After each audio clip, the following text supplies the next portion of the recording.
lexim targash dhe gjurmim të lëvizjeve. Imagjinoni, potencial për dhëna biometrike, veçanërisht fytyra, ruajtje dhe analizë dhënave, shkatrimi privatësisë dhe lirive të civile, pra mbikëqyrje, siguri dhe kontroll, modeli centralizuar, polici, komand, qendër, shtet policesk, narkoshtet. Tjetra.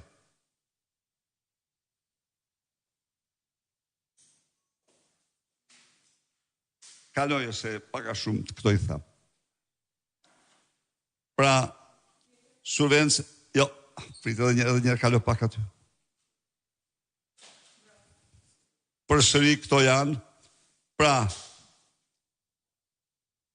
Smart City, Safe Nation, këta orvoljantë,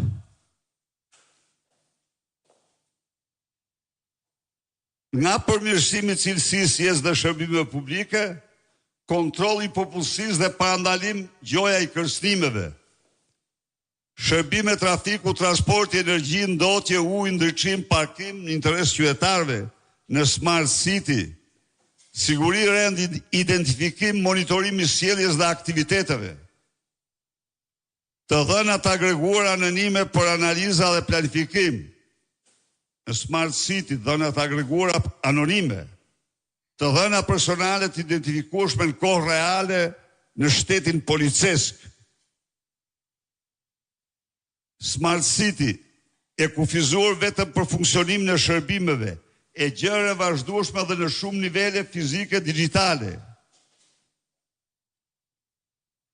Smart City, sensor, platformat hapur analitik për shërbimet, kamera AI, njohje fytyra, analizë sjellje, big data, integrim databasesh e dhënave.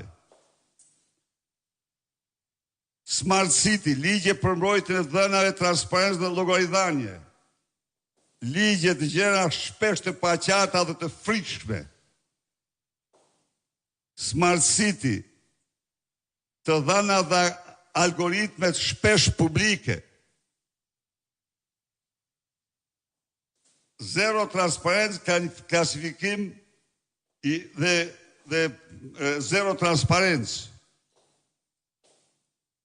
Smart City, qytetari përfiton shërbimet më të mira dhe përfshihet.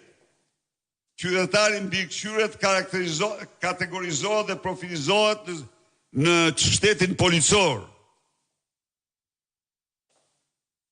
Në funksion të shërbimeve publike, planifikimit urban, politika publike, në kontroll, hetim, ndjekje, parashikim, sjelljes dhe profilizim të qytetarit. Rrezik i ulët për privatësinë nëse ka kontroll dhe auditim. Rrezik i lartë për privatësinë, abuzim politik dhe diskriminim.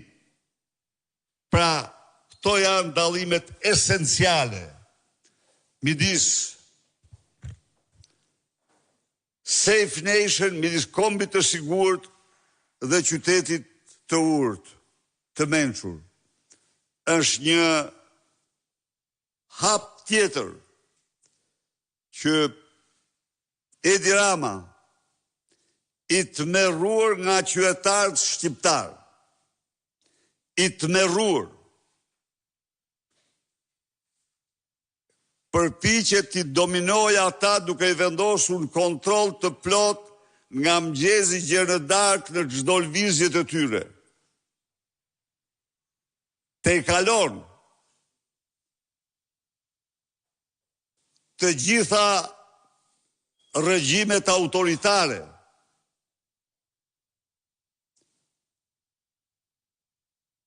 Të gjitha këto vinë në kundërshtim flagrant me Kushtetutën e Shqipërisë, në kundërshtim flagrant me direktivën e Komisionit Evropian, pra janë një shkelje rand e ligjit kombëtar dhe ndërkombëtar, dhe dënoj me forcën më të madhe.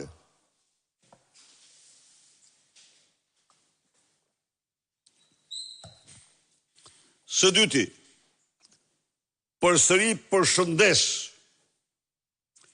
10 mijëra qytetar, të cilët